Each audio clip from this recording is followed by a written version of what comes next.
Well, let me also welcome on board Manish Bhatnagar, the MD and SKF India, and try and talk about whether or not the CV recovery is going to kick in sooner, what's happening with the auto ancillary basket. Let's chat about all of that.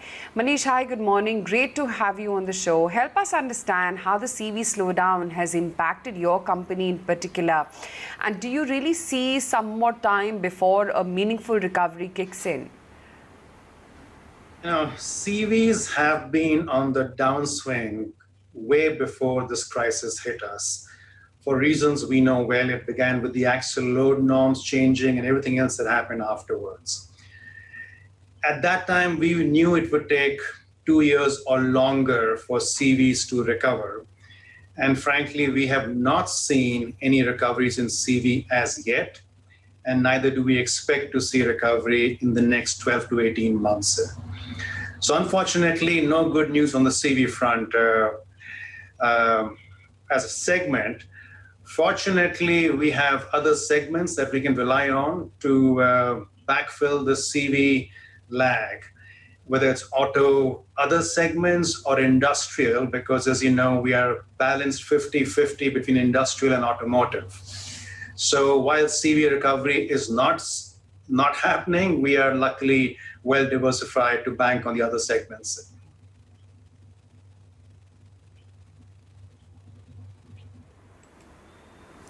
Okay, to add to that, how is it that you've managed to maintain your supply chain resistance? And if you could give us more recent an example as to how the second wave dampened sentiment further. Well, first of all, I think we've all learned a lot from the first wave. At the same time last year, we were learning on the fly. We were figuring out our supply base, we were figuring out our customers, we were figuring out our own operations. So thankfully, the learning from last year has helped in the second wave, and I hope we never see a third wave or a subsequent wave. The biggest learning we had was most of our suppliers are in the small and medium-sized companies. The larger suppliers are okay. They're much like us. They have management bandwidth, they have management practices, and they have working capital cash, which guides them well in crises like this. It's the smaller guys, the medium-sized guys who suffer from lack of either talent or working capital. That was our big learning.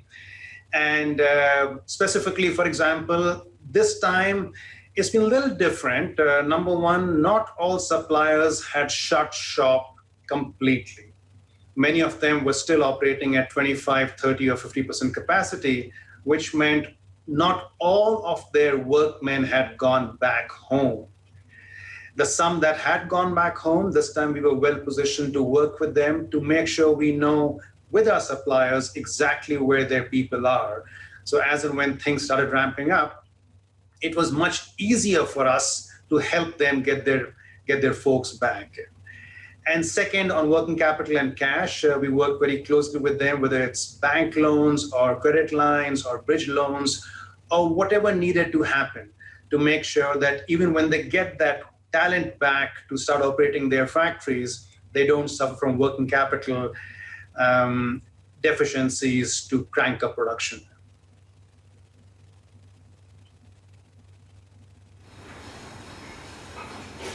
Sure. Railways as well, Manish, as I see it, continues to be a large opportunity led by thrust on freight bearings for you. How have the past few months been there, and how much of an impact of the various localized lockdowns during the second wave impacted that segment? Great question. Railways is the one segment pulling us down. And frankly, passenger trains have not reopened as much as other modes of transport, which frankly to me is a little surprising. If we can have bus services totally normalized, flight operations are almost back to normal, why would we not open up passenger trains? But having said that, I don't make these rules. Passenger movement has not picked up, mainly because of trains not being fully operational.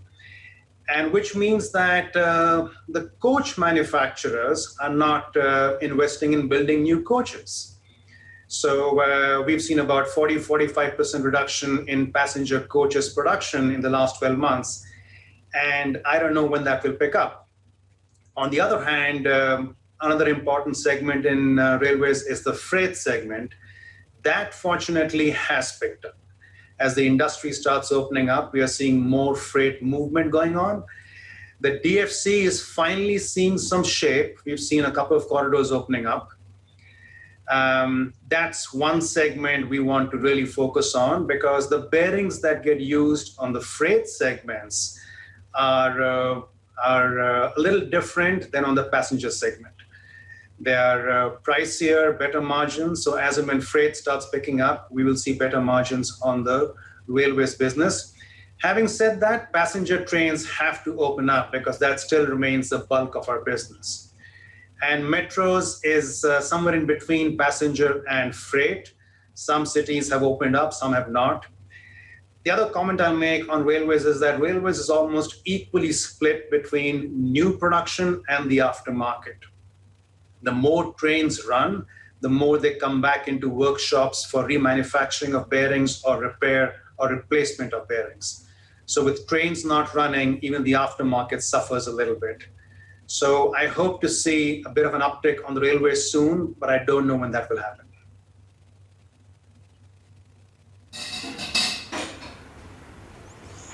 Sure. How is it that you're looking at India's B2B e-commerce sector right now in the next, say, 5 years? And where do you think could SKF India play a role in that?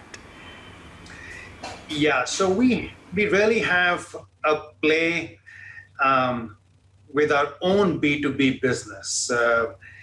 So as you probably know, we launched I think for the first time in the world, I would think, SKF launched its first ever direct B2B site in India. We began the pilot in January this year, thinking we were, of course, out of COVID first wave, but then it is what it is. But nevertheless, that pilot, which we thought would be only 3 months, has now taken us 6 months because of the wave 2.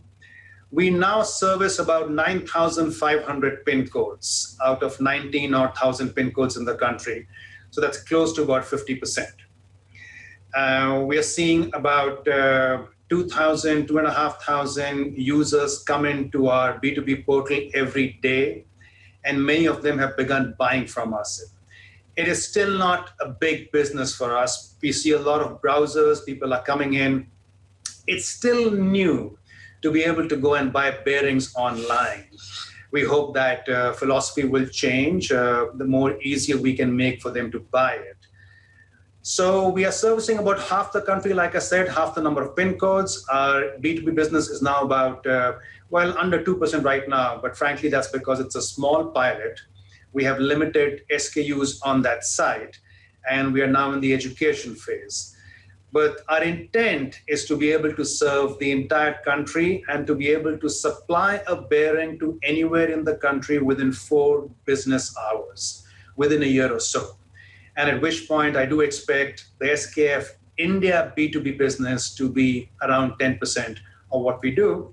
It's certainly a great way to reach customers. It's efficient. It allows us better service. It's great for customers, great for us. So we are very, very bullish on this B2B space, and the lockdown has really helped us create that space and curate that space to be able to learn from it and do well.